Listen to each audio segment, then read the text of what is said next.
This week's episode is brought to you by Body Scare. All natural body care products so good, they're scary.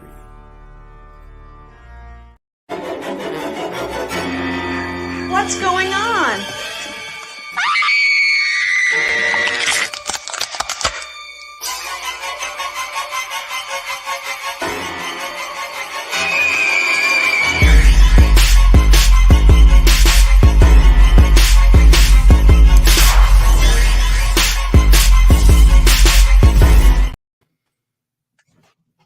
Welcome back to an all-new Zompire podcast. I, your host, Vlad the Rat, am here with Michelle of Dead, Patio Furniture, and tonight's special guest, the crazy mind behind the Sawyer Massacre, Steve Merlo. Woo-hoo! Hi, thanks for having me, guys. He just called you crazy, Steve. Are you going to take that shit from him? I think you should change. You got to change his name to Crazy Steve on there. Crazy There you Steve. go. Hi, Melissa. Hi, Melissa. Hello. Wait, before we get started, I have another random thought. When the intro was going again this time, I was looking at my picture, and I feel like that picture of me should be like in the opening of like King of the Hill or something. Like I feel like I should just be standing with all those I guess rednecks or whatever. Like, There you go. at the beginning of Happy King of birthday, the Sea Hill. Monster. Hello. Man, I need to lower the volume because they're screaming in my ears. Steve, I'm going to put up a picture, which is the intro to the... Oh, wait, do I have it? Yes, I do. Okay. To the film you just made, because we want to talk about the Sawyer family or the Sawyer Massacre, and then obviously you're currently working on starting something new. So we definitely want to touch on both, but without giving it away, because everyone should have seen this movie. But if they haven't, give us a little bit of a synopsis without giving it away. But I'm going to put up the intro. You'll see here in a second. So That you is don't the have to. synopsis right there. You can read that, and it's got everything for you. Well, More or I'll less. do. While recovering from the loss of someone close, Jimmy's friends bring him to the Texas countryside to escape city life. In need of supplies for their cabin, they ascend to a gas station where they are directed to find their supplies at an isolated farmhouse. The property is not as it seems. They find themselves hunted by a cannibalistic psychopath with an arsenal of violent tools at his disposal. In the end, any that do escape his clutches will wish they hadn't. Dun, dun, dun. Dun, dun, dun. We ended up actually changing that tagline at the end to if any escape the nightmare, they'll wish they had. And that was like, I think that was the very first version of the synopsis we had. There's a reason why we changed it. If you look at the plot of the movie, so what did we change it to? If any survive the nightmare, they'll wish they had. And that's what that tagline is supposed to be. And if you've seen the ending of the movie, you should kind of feel it a little bit more. Yeah. Get it. Not to skip all the way to the end. Because we obviously want to talk about everything, but Oh, of course. what a fucking awesome ending. Like I loved that ending. It was just like I'm an ending kind of guy. I like endings like that.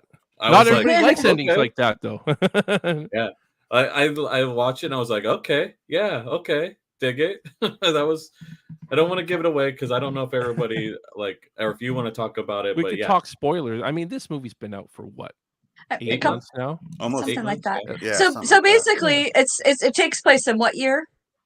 1965. 1965. On my birthday. So this of is like a 1965. Awesome. So this is a prequel to the original You could call Texas it that. Chainsaw Massacre from 79. It's, Was that 79 it's or was that a- 78? if you will. 73. It's 8 well, years 70 prior. Yes. 8 years prior Right. to the 1974 Texas Chainsaw Massacre. Gotcha. Okay. Right. Where Grandpa, oddly enough, still actually is verbal and quite spry.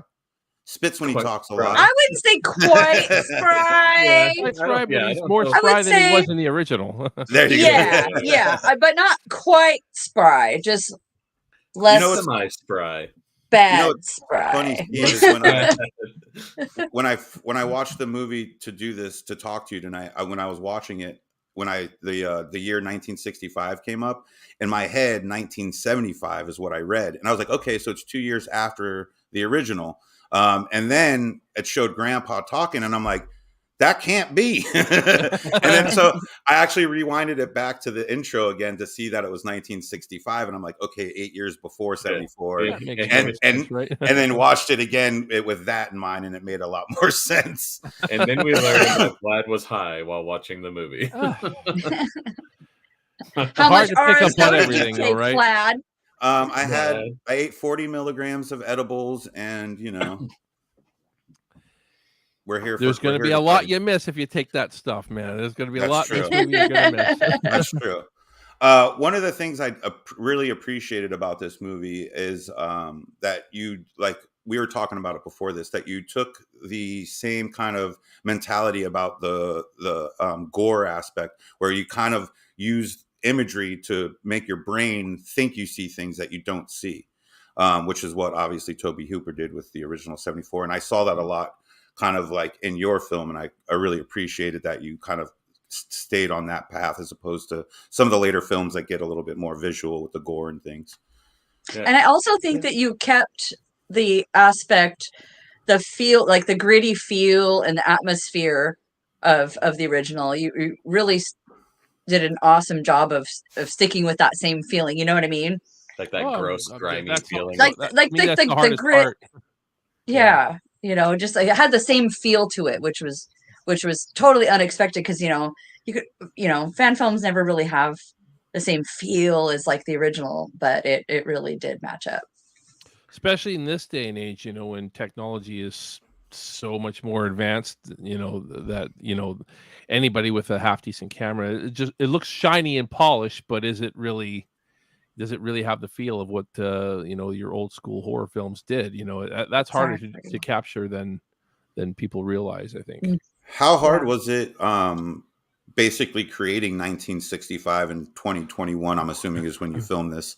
I mean, because you have like it was 2022, it was March of last year. Yeah. Okay, so 2022. Because I know like finding the vehicles, even finding desolate farmhouses is probably not easy man, as it probably 20 years ago. Yeah, that was because you actually. What's that? Go ahead. I was gonna say, because you actually did film in Texas. Oh yes, we did, and I'm in Canada, and I was primarily location scouting myself using Google Maps or Google Earth or whatever. And that's tough because, again, a lot of the roads you want to check out aren't charted, and you can see that there is or was some sort of property in some areas, and that was super tough because I just didn't have a lot of people willing to drive around in Texas to scout these areas. And I had a few people. We had our location manager, or well, I should say our production manager / location manager. He went out to a few places, and we had another photographer that was out scouting, and ultimately we got our locations through those guys, because it was just so hard for me to find what I wanted just using Google Earth. Right. If I had the money, I would have gone there about 6 months before and spent a whole 2 months scouting myself, going up and down all the roads in that area, and hopefully find what I needed. Or, if I had the money, maybe we build what I wanted, because I never truly found what I wanted as far as Grandpa's house goes. I never really found exactly what I was trying to find. I was very specific, though. I knew exactly what I was looking for, and we never found it. It was just it was an impossible search. Does it exist in Texas? It probably does exist in Texas, but I couldn't find it. Texas is a big state. It's a big state. Like the location you found was awesome. I liked it. There's actually 2 locations. We used 2 different locations. One had closer to the look that I wanted from an exterior point of view. However, it was so run down, we could only shoot it from a wide angle.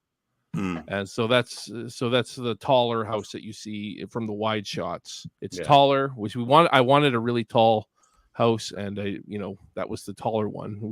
For the close-up, so we had to use the other one because it was more believable that somebody could live there. It had to be believable that somebody could live there. You didn't want something half falling over. And What about the gas station? Because the gas station was not exactly verbatim the gas station, but it was pretty close, I thought, as far as look wise. Closest we could get. And I tried for for quite a while to get the original gas station, and I think I kind of understand why they can't let filmmakers film there. At Right. least not anything to do with Texas Chainsaw Massacre. They can't let those, Sure. anybody doing a Texas Chainsaw Massacre fan film. And I get that they're under some sort of, I think they're under some sort of contract, but we tried for months to see if there's a way that we could do it, and it didn't pan out. So, I did some good searching around, and I think we found a pretty good gas station. It's not exactly like the original gas station, but that it was meant to be the original gas. You can look at that and say, okay, that's supposed to be the gas That's station. enough similarities. Yeah, for and it's sure. only about an hour and a half away from the original gas station. Was Nice. Leatherface's hideout in the basement of the Alamo. Yeah. and until Ozzy pissed on it, and then they both got kicked out.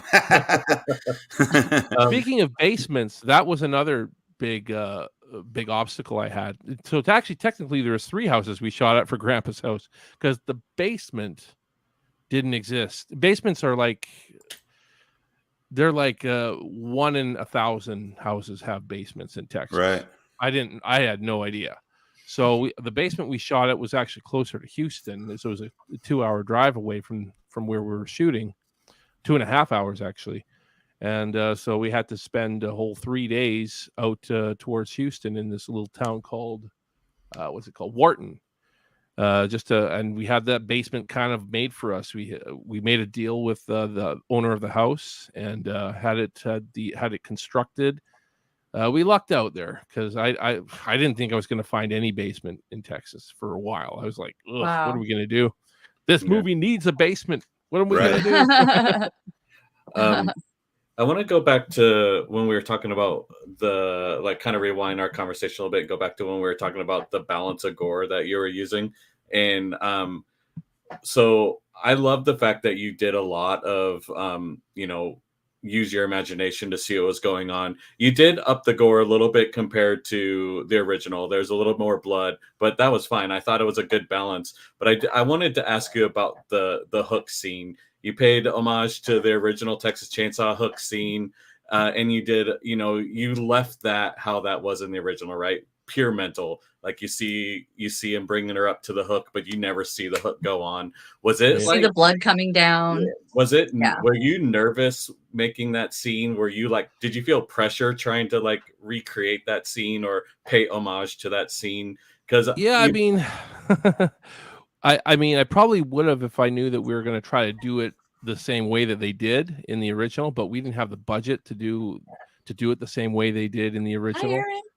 Hi, Aaron. I know Aaron. Hey, Aaron. I know you. Yeah, because they had a harness and all this kind of stuff that they put her on. We didn't have any of that. She was standing on a stool. In our film. That's it. We had her sit, and we fooled you. I guess we fooled a lot of people because we had 2 grips or 2 crew members holding her up while her feet were dangling. So you just got that close up of her feet. Yeah. And that's actually cool. Crew members holding her up. And we had, I think somebody was spraying blood to trickle down her feet a bit, just so we had a little bit of blood in that, but not a lot. There really wasn't that much. And we had, I believe there was a bucket below her feet, if I'm not mistaken. Yes, there was a bucket. And it just gave the effect. But all the rest of the stuff, she's standing on a stool. And I don't know. It's another scene I do wish we had a little bit more time to film. Just because I think we could have gotten more out of her as an actress. She did great. I mean, she did amazing, but I feel like we could have gotten more intensity out of her if we had more time. But we're pushing, and we shot this movie in 9 days. Everybody, that's really. It's like, so you saw what you saw from her is like 2 takes. Oh wow! Of every angle that you get was 2 takes maximum. It's crazy knowing that, and seeing how, knowing the original scene from '74 and then watching your scene, like you guys did amazing. Especially knowing that was a 2-take thing, because you guys, like I said, you fooled me when I saw that scene. I'm very familiar with the '74 scene. It was almost like, okay, it's the fucking exact same. Like I'm seeing it for the first time again, So congratulations, because I thought you guys did stellar on that. Oh, thank you. Yeah. There's a couple things I wanted to do in that scene that I couldn't do. mostly because the chainsaw was so dangerous. I wanted to have some sort of thing behind her leg so that when we brought the chainsaw to her leg, it looked like he was actually cutting through like her real leg. But the chainsaw was so unpredictable. It's a 1956 David Bradley chainsaw, if I'm not mistaken. That little guard on the front looks gnarly as shit. I love that. I fell in love with that chainsaw, and it did run, by the way. It's probably only running in maybe one shot through the entire film, just so you know. And some people catch that and some people don't, but yeah, it was so dangerous. It was really heavy. And when you turn that thing on, it was it was so loud. And we didn't have any earplugs. It was like, okay, we got to shoot this thing off. We got to shoot with the chainsaw off because it was dangerous. I'd never expected it to be that dangerous. Wow. But it was. So we had to do a blood rigging for that whole thing, and it doesn't quite have the same effect for me, but some people don't mind it. I'm just, I know what I wanted to see there, but I was able to overlook the parts where the chain wasn't moving when it should have been. I just focused. There was plenty of other things to focus on the screen at the time, so it wasn't like a deal breaker for me. Yeah, there's definitely a few shots for sure. We tried to hide it for the most part, but yeah, man, it was safety. It was a safety concern. Yeah, I can't imagine. You always, obviously, especially with that rust, accident that happened, you always hear about these accidents, and so I'd much rather go the route that you did, where everyone is safe and we still get a quality movie, than putting anyone at risk. Oh, I agree, but I get criticized for it though.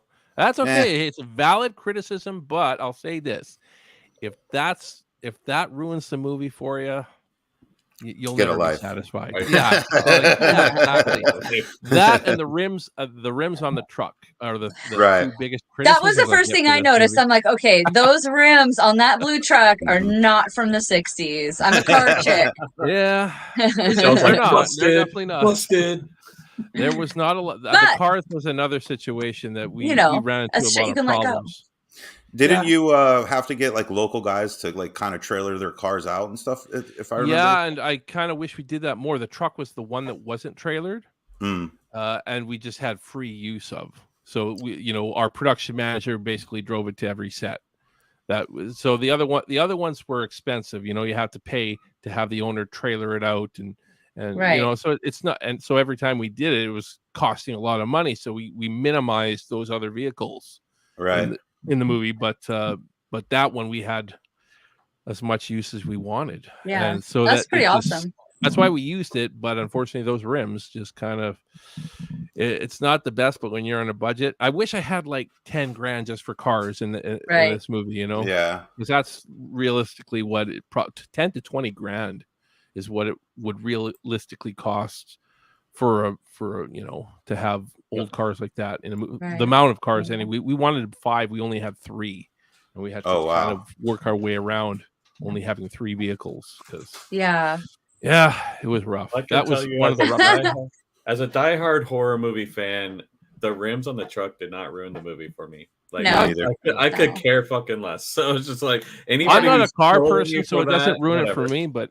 If someone would have pulled a cell phone out, then I would have been a little put off. And it was like, no. Now that truck was badass. So it's a cool truck, but it doesn't really quite fit the time period. There's a few little things. There's most people probably won't even notice that. The shoes, I believe, on the girl's feet that were hanging when she was hanging. I look at it like this: if Game of Thrones can get away with a Starbucks cup in one of their shots, fuck anything else for anybody. And they got more money than they got. Geez, how much did they get per episode to make that show? They pay guys specifically to look for Starbucks car. Exactly, they have continuity people and script supervisors. We didn't have a script supervisor. We had like a 5-person crew total. We didn't even have an assistant director, which is a nightmares for guys like me. No assistant director. We did 5 days before shooting. He canceled on us. We had a few people bail on us like right before shooting. The caterer canceled on us. My poor production manager. I threw a lot on him at the last second and he got his wife to cater for us. It was wow. That's awesome. that was rough, and that's indie Wow. filmmaking for you. Yeah, it is. It tests Yeah, it you. is. It really tests you. You think that having 30 to 40 grand to make a movie is a lot, but it's not. It really isn't. Yeah, yeah. Well, Briley did a great job. I got to work with him on Vengeance. I love Briley. Yeah. He needs to get more recognition because he killed that character, man. He he knocked did. it out of the park. He's I think his character probably, he probably understand that character more from the way he plays the character than anything that's given about the character in the film. Like you Mhm. get a lot of details about Jimmy and even Brandt and Allison throughout the film, but Gene, you don't get a lot on his character as far as fleshing him out with details on him. His personality is what fleshes him out, Right. and so Briley had to be really good at getting that personality. So, and he did an amazing job. Yeah. One of the things I noted when I was watching the movie was Briley, and do you say her name Nika? Nika, yeah, that's her. Yeah, Nika. Both of those two have fucking acting chops for days. Like I was super impressed by both of them. For like just watching them, especially what is it, Briley? He just fucking nailed it. Like I'm getting goosebumps saying how impressed I am by his acting. Like he was really, really good. Yeah, I was so happy that we got to work with Briley. He's gonna go far. Yeah, he and Nika are definitely going to go far in this. I mean, Nika's already won an award for the Sawyer Massacre, so very, very proud of her. And Stephen Belcher says Gunnar Hansen lived up in Maine, and my mother used to see him a lot in the grocery store she worked at. And when she flew out there to visit her many years ago, Nick the zombie was a little zombie and couldn't fit under those chairs at the gate in the airport. Well, Gunnar was waiting to fly to Bangor at the gate too, and Nick was playing peekaboo with the guy. So he survived the plane ride with Leatherface. That's rad. That's cool. awesome. I heard Gunnar was a really great guy. I wish I could have met him. Yeah, definitely. Definitely someone, especially like as I've said, how big of a Texas Chainsaw Massacre fan I am. I would have killed to meet him. Like, he is Leatherface to us. I've been fortunate enough to meet Bill Moseley several times. Texas 2 is my favorite in the franchise because I like a smidge of comedy with my horror. But just to meet Gunnar, like I have a big Gunnar autograph, but just to meet the guy would have been stellar. Yeah. Speaking of which, I'm sorry, I didn't mean to cut you off. No, I just said I wish I could have met him. That's all. But you actually did have some original guys almost work. Well, kind of. You want to tell us that story? Sure. I mean, when I was in the early development stages of Sawyer Massacre, and it was actually not. We were kind of wondering whether we want to make it a fan film or not, or make it its own original story. Because the script, I always felt like it needed to be a Texas Chainsaw Massacre film, but then there was a lot of people saying, "Oh, just make it an original film." And then the fan film craze was really starting to hit back in 2019. You had Never Hike Alone and all this stuff that was really kind of hitting big, and there was nobody really doing Texas Chainsaw Massacre, not much, anyways. So I thought, man, let's just make a Texas Chainsaw Massacre fan film. But let me see if I had John Dugan on my Facebook. We were friends on Facebook. We chatted a couple times, So I thought, let me ask him, see if he would be willing to do a voiceover for a promotional trailer. And if this promotional trailer goes well, let's see if we can actually make a feature length Texas Chainsaw Massacre fan film. And by the way, I believe it's the first and only feature length Texas Chainsaw Massacre fan film at this time. Hopefully more to follow. I heard that the movie The Grind might be a feature. Look for that. That might be coming out soon. But anyways, yeah, he was more than gracious to do it. I said this is basically Grandpa. We want, like, this would be Grandpa if we were making a fan film. And he was a little hesitant because he's really close with Kim Henkel. And he didn't want to do any disrespect to him, but he said, okay, I'll do Grandpa for this promotional teaser, but if you're going to make a fan film, I can't be a part of it, he said. And so I totally respect that. I always kind of kept the role open just in case there was a way we can get him to play Grandpa, but no, he couldn't do it. Mind you, I think that we did get a pretty good Grandpa with Les, definitely. But it was pretty cool to have him, John Dugan, voice Grandpa for the very first time in our promotional trailer.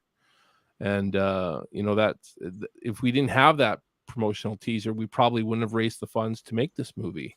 And if we didn't promote this movie as, hey, we're going to make this in Texas, that was another factor. A lot of people were mad at the fact that they're making movies in Texas Chainsaw Massacre movies in Bulgaria, and I'm a simple guy in Canada, in Western Canada. I'm like, I'm going to go to Texas to do it, and everybody was like, "Here's my money." So but I feel like John Dugan definitely had his voiceover was phenomenal in that promotional teaser we did, and it's the first time it's first and only time you'll probably ever hear him speak as Grandpa.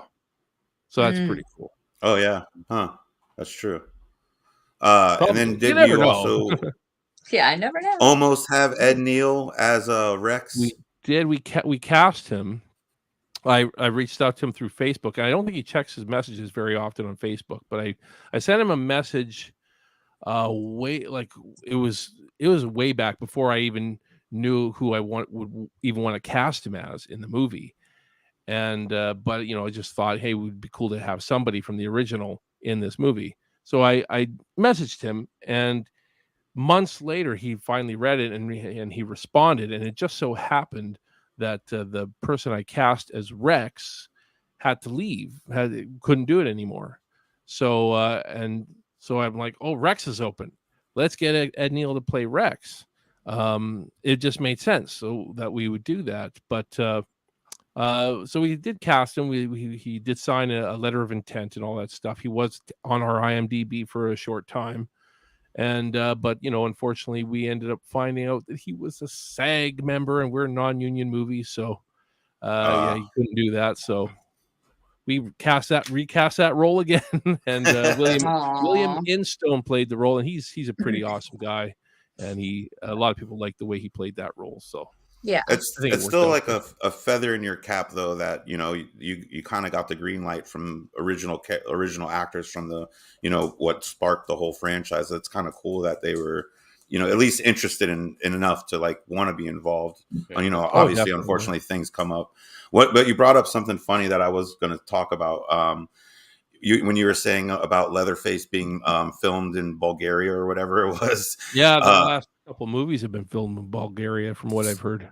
So the Leatherface I don't count as a Texas Chainsaw Massacre film. I fucking hate that more than Part 4.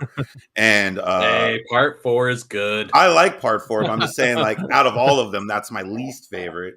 But I just don't even count Leatherface in the fucking franchise. And I was like, so I was going to point out that, when I heard you were making this, I'm like, oh, damn it, a Canadian with Canadian actors. They're going to ruin Texas Chainsaw Massacre. And then I watched it and I was like, he totally respects and loves this franchise, at least the, original film, the franchise, the characters, and you did a great job. So I did want to point that out. I was going to bring it up because I was like, fucking Canadians. Cool. I remember. Hey. I don't know. See, Canadians are the nicest people. I have friends coming down from Canada next weekend. Canadian horror is fucking awesome. Some of the greatest horror directors have come out of Canada. And so when I found out it was Canadian production in Texas, I wasn't worried. I was like, hey, Canada fucking rules with horror movies. It's true. So I was stoked.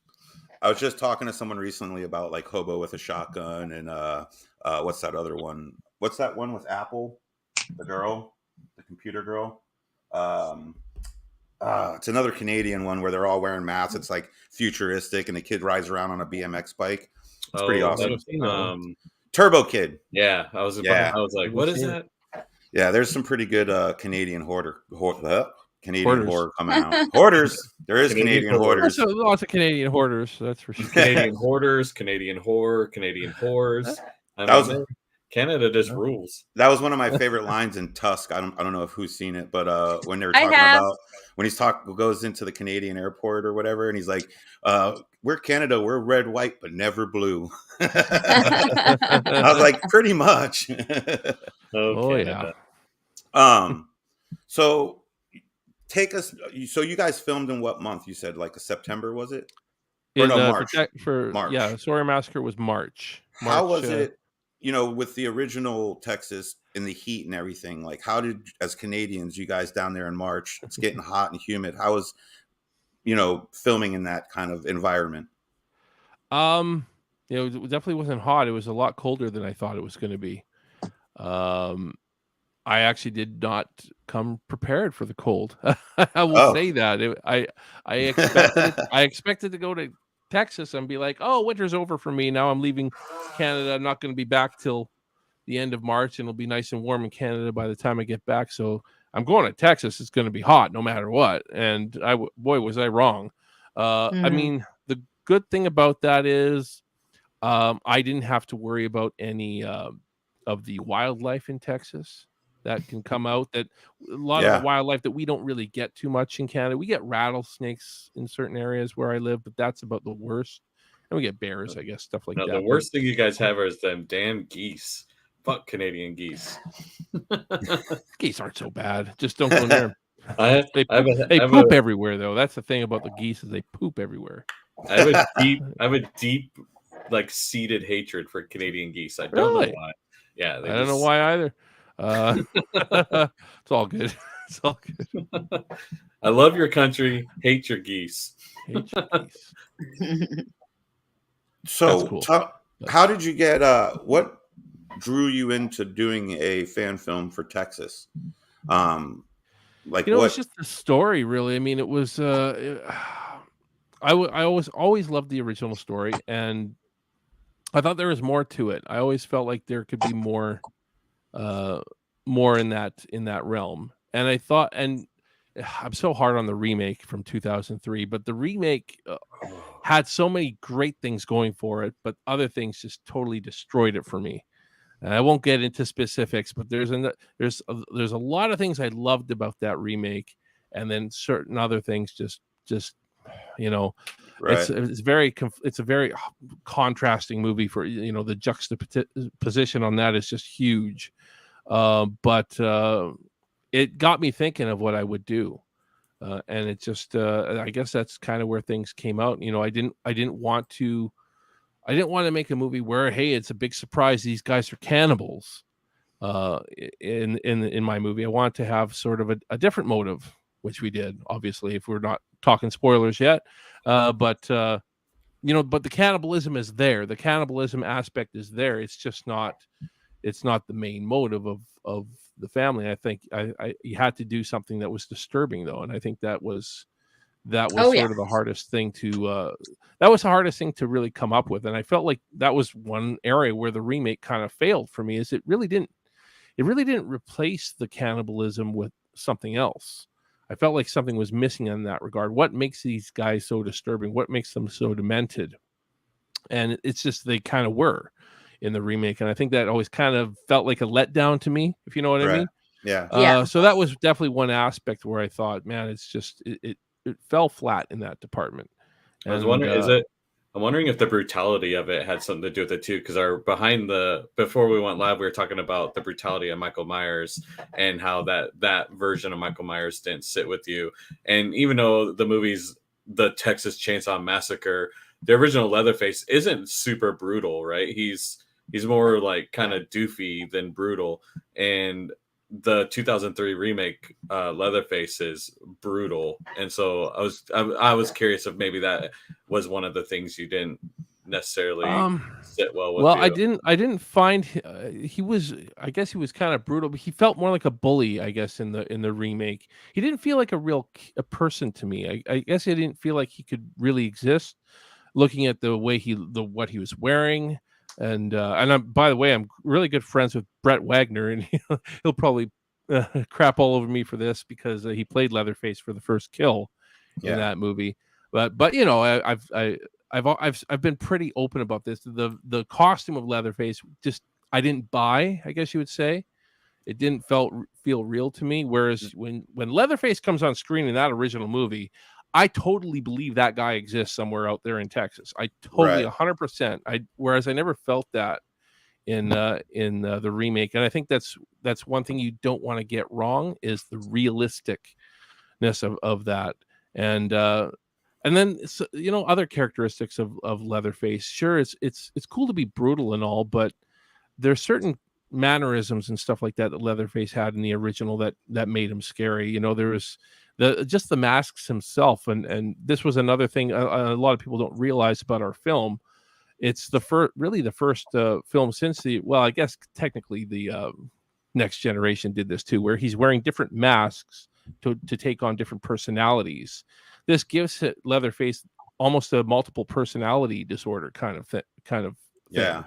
And the original was really leaning towards that way with the character as a multiple personality kind of person who puts on masks to become somebody else. And our film did that as well. I wanted to have it done in a different way, where he's actually wearing different characters' faces throughout the films to portray what their characteristics were like.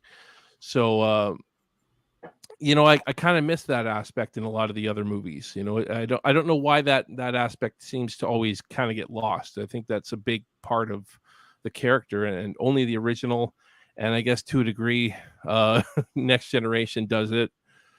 It's the thing about Next Generation though is it just kind of copied what the original did, even though it's cool. Kim Henkel did that movie, so he's allowed to copy himself, but right. And maybe that was more so his idea rather than Tobe Hooper's. I don't know, but I feel like that's an aspect of Leatherface that should be with his character. Well, it hasn't really been there in any of the other films, so I really want to pay homage to that too.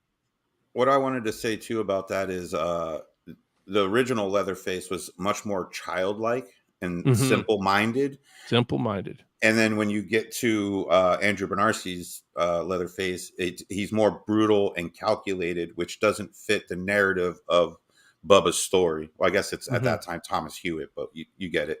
It doesn't really fit that, like, his persona. Yeah. One of the things then there's also the fact that if he's so calculated, and that how does he get his arm chopped off by about 3 or 4 swings of a that would never happen, by the way. A big arm like Andrew Bernarski and just a real hack at it, she would be there he could let her cut his arm off for like 2 hours and it wouldn't come off. He's like, still sawing away.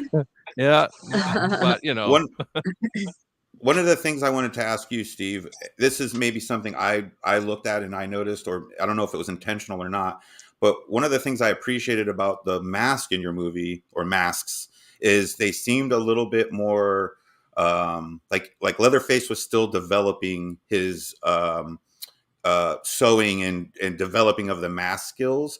So where it looks, you can see a difference where he was like still learning in your film to where he had graduated to more like they were fitting, the makeup, the stitching and everything. Was that intentional? Was that something you tried to do, was make it look a little more? It was, to a degree. I will say this.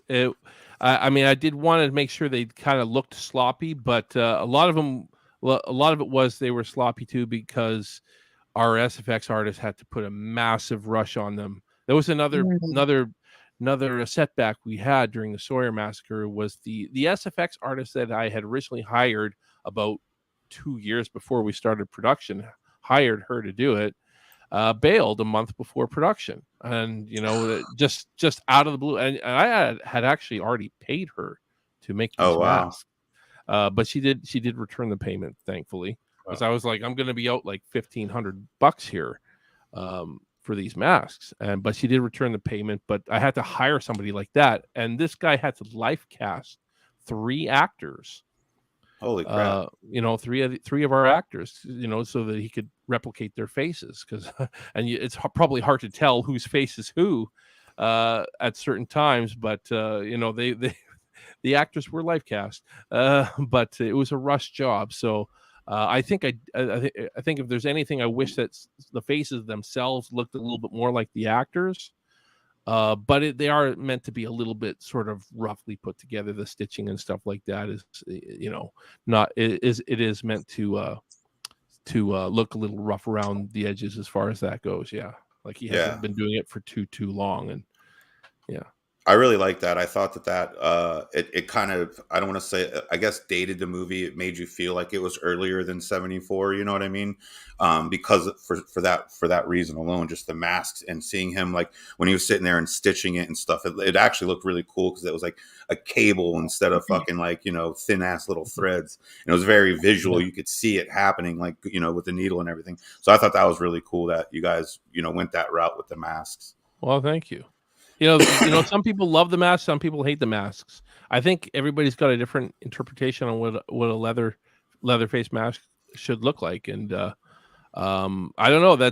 I think for me, I captured more or less what I want to do with the masks. Other than that, I kind of wish the facial features looked a little bit more like the characters. Sure. But that's about it. I mean, for the most part, that was the feeling I wanted to get from the masks. I wish that some of the mouths were open. I guess that was one aspect we kind of overlooked, but again, it was so rushed. Right. That's about it, though. I mean, other than that, I think I like the masks overall. My favorite mask is the Pretty Woman mask from the 74 with the blue eye shadow. That's my favorite one too. I actually have it sitting right over here. You should put it on, Vlad. No, I don't. Why aren't you wearing that? It's on a stand. I don't want to. You got to Just take put it it on. off. Oh, God. So, what else do you have it for? Do the rest of the show in Pretty Woman. All right. Come on. Twisting his arm. It's appropriate. Wait, why have toys if you're not going to play with them? Totally. I mean, honestly. And the last mask in our film is kind of I would call it an homage to the Pretty Woman mask. It's not meant to be the Pretty Woman mask. Yeah. But it's kind of like an homage to that because it's meant to be. There, look! You look great. You are so beautiful, Vlad. Gorgeous. Vlad. I was at one point I was talking about starting a YouTube channel called Ask Bubba, and so people could come and ask me a question, and I would come in and Bubba and just answer, like, what would Bubba do? You know what I mean, kind of thing. Well, you got to practice your pig squeals for most of those answers. Wait. Not bad. So funny. Yeah. Love it. So I feel like we've, talked a pretty decent amount about the Sawyer Massacre. It's a great film for anyone who hasn't seen it. It is available on YouTube. So go over and watch it. I know that you're currently... What's that? You have to be logged into YouTube, though, to watch it. Oh, yeah. It was Does flagged. that? Are you 18? Yeah, 18. So log in and make sure you like it. Make sure your settings are set to 18 plus or whatever. I don't know. What a pain in the butt, I tell you. You're currently crowdfunding for a new film. Can we talk about that a smidge? Because we don't want to give too much away. Yeah, I don't want. Yeah, there's. It's easy to give stuff away about that. My next film is called Unseen. Don't be confused with the Blumhouse movie Unseen. That just came out not too long ago. Mine's titled Steve Merlo's Unseen. So it's kind of like See, John there you Carpenter's go. It's different. Halloween. That's how you know it's different. Yes. And yeah, we just finished our first crowdfunding campaign, which did fairly well. We raised just over 10K Canadian. And we also took on a private investor as well. So we're in good shape. We're going to do crowdfunding campaign number 2 starting July 28th. Friday, July 28th, we're going to launch our second campaign. We'll have a much lower goal because we've raised a good amount. We have Felissa Rose attached to the movie. We have Brett Wagner is going to be in the movie. We have Jamie Hill from Skinamarink is going to be in the movie as well. I think I'm the only person in the world that likes that movie. I loved it. I loved Skinamarink. Me too. I loved it. There's another good Canadian horror movie for you. Exactly. Just one province over from me. So, yes. Awesome. Yeah, and we have a great cast. I'm sure you probably have heard of some of the other cast members. Angel Bradford, Crystal Gorski, Roland Keller, who was in Valentine Bluffs, another great fan film. My Bloody Valentine fan film. Shout out to those guys. Yeah, so we have a great cast. Is there like a synopsis of the film? Can you give us a little? I mean, I have written a synopsis, but I feel like it gives away too much. So we have a log. I've only really released a log line, And that's I don't know if you have it up there, but it says, in the aftermath of an unknown disaster, a mentally unstable man attempts to satisfy his conscience while tormenting a young woman with an abusive past. Ooh. So it doesn't give you too much, but you get the sense that this is kind of a stalkerish kind of movie. Okay. Gotcha. Very, very psychological. It's going to be one of those movies where nobody will have all the answers. Kind of like Skinamarink, I guess. Maybe not quite as bad as Skinamarink, but you're gonna walk out of this movie thinking, geez, what did that mean? What was all that supposed to mean? And there's going to be a lot of questions that you probably have to watch the movie multiple times to figure out what the answers are. But the answers are there. I'll say that all the answers are there. You just got to know where to look. We even have a teaser trailer. We did a promotional teaser trailer that we made with $0, by the way. Nice. But we made it. And there's a lot more in that teaser trailer than a lot of people would see. But it's you got to know where to look. What are you looking for, sort of thing. So, will you be staying in Canada to film this one? I will be staying in Canada. It doesn't make sense to go to Texas. Although it's kind of funny, we've cast quite a few American actors, so a lot of American actors are supposedly going to come to Canada to make this movie. Guess so. I guess that's why we got to raise a lot of funds to get a lot of these, get people like Melissa Rose up here and Brett Wagner and Crystal Gorski's all the way in Florida. I know that, and Jesus. So yeah, it's the flights are going to be the most expensive part of this movie. Yeah. It's really cool that you've been able to get people like Felissa and Rose to come work on your new projects with you. It says a lot about the quality of what you're putting out, is that these other people want to be attached to your projects, and I think that's really cool. Well, I think the Sawyer Massacre was sort of my I had to get my feet wet with that movie. People had to see what happened with that film, and I think that's I'm not saying that Felissa Rose wouldn't have worked with me before. I don't know for sure. Right. But we've networked on Facebook for quite a while now, and she always kind of seemed interested to work with me. So, and she's very flexible. She seems like she's just she's willing to work for anybody. Well, not anybody, but anybody within reason. I know that she's had issues with indie filmmakers in the past, and I'm sure we all have to some degree. And not every set experience is going to be a memorable one, but we've all had bad experiences on set with people. But I was pretty lucky on Sawyer Massacre to have the best possible people I could have worked with. Nice. One bad person on that set would have ruined the whole thing, that's for sure. We didn't have a big crew, but we had a good crew. I'll say that. But Felissa is very excited. Brett was super excited to work with me. I mean, he was one of the first people to message me saying, "Hey, I want in on your next film. I want in. I want in." Let me in. He was pulled from Leatherface because didn't he hurt his back or something with a chainsaw? The story I got from that, he was pulled from the 2003 remake because he got heat stroke. Oh, okay. Another reason I keep telling people the costume was unrealistic in that movie. Anybody wearing all those, I call them potato sacks. It looks like Leatherface is wearing potato sacks in that movie. Well, but yeah, it doesn't really make sense. And he got heat stroke. He just couldn't continue. The other thing I didn't like about that Leatherface too was that kind of leather Hannibal Lecter mask thing he wore. It seemed unreasonable that Leatherface would make something like that, because when he wore the entire face, you know what I mean? That was just one of my issues with it, because he had that weird half face Hannibal Lecter Oh, that was from the one after. That was from the beginning. Oh, that's right. Yeah. That was the beginning. Still annoying as shit, though. I agree with you. Well, typically we like to ask our guests if they have parting words of wisdom, anything like that you want to share with our viewers before we cut you off. Oh, we're ending already. Oh man, that's all good. Be ready for our second Indiegogo campaign for Unseen, July 28th. It's going to be a good one. Be a part of a movie with Felissa Rose, Brett Wagner, all those wonderful people I've mentioned earlier, and introducing a young actress named Trinity Chase that lives in Vancouver.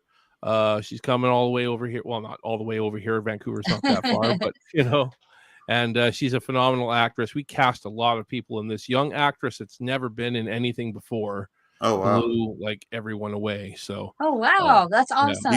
Do you have any returning cast from the Sawyer Massacre in your next picture?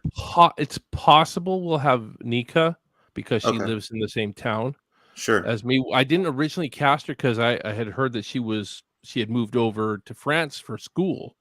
So I didn't even think to cast her because I was figuring she was going to school there, and that was that. But she has since returned to Kelowna, so she lives right in the same town as me. So if a good role opens up for her, I want to make sure she's first in line. Definitely first in line for it. Absolutely. Yeah. Other than that, though, I think that's probably it. Though I don't think anybody else would come. It's hard to say Scotty Parkin could possibly get a role in the film. I actually sent him audition sides he was the guy that played Leatherface. I sent him sides to audition for my movie, and he never sent me any audition back. So maybe he doesn't want to be in my movie. I don't know. But hey man, if he sent me an audition, I would consider him for sure. Right on. Well, Steve, man, we really appreciate you coming on and talking with us for sure. I love the movie. I speak for Patty and Michelle. Yeah, thanks for having me, guys. Yeah. And we'll definitely have to share your Indiegogo when it comes out so we can help you get that next one. Yeah, I can't wait to see the next one. Yeah, please give us the link for your crowdfund so we can share it in the Zompire chat room and everywhere else. Well, I really appreciate that, guys. And I'll make sure to add the Sawyer Massacre link to the YouTube video when we're done here. So people can click on it and make sure you're signed in and you're 18 and over and watch it because it's fucking awesome. Steve. Steve, if you ever do for any reason decide to make another Texas Chainsaw Massacre fan film, after sitting here staring at Vlad in his pretty girl mask, I feel like you should audition Vlad for the next Leatherface role that you might do. Never know. Just throwing that out there. I'm open to it. That's for sure. You got to be big, though. You got to be big. Yeah, he'll put on some weight for you. There you go. Tall though. You got to be not. You got to be tall. Glad you're not that tall. Yeah, I'm only 5'10". 5'10" would never work for Leatherface. You'd have to wear like super long. What do you call those really high heels? What are they called again? Platforms.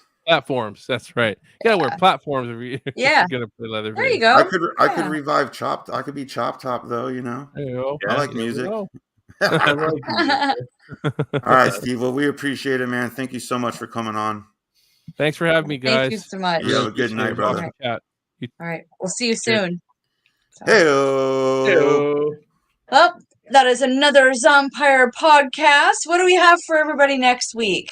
Oh, shit. Oh, I know what it is. Oh, what is it? I know what it is. Oh, you don't know what it is? No, I do. Oh, you do? Well, then what is it? Let's see if she knows. It is the top 5 things of the 90s. Boom. Woo-hoo! Peter Anthony. What's up, Peter Anthony? You just missed the whole damn thing. I'm excited. I get to meet Mr. Peter Anthony in the flesh here pretty soon. Yeah, for sure. In the flesh. Sherry, thank you so much. We appreciate it. Next week we have our 5 favorite thing of the 90s. Right? Anyone? Right. Yeah. Okay. I thought I heard something weird, so never mind. Michelle announced it like 10 minutes ago, bro. Where you been? Yeah. He was busy playing. I was mentally playing Friday the 13th with Peter Anthony. There you have it. Speaking of which, there is a Texas Chainsaw Massacre video game coming out. Yeah. Who's into it. So thank you guys for tuning in with us. Yes, thank you, Steve Merlo, for coming onto our show. Steve Merlo, Patty Sawyer O Furniture, Michelle of the Dead. Send us out. You know how we do.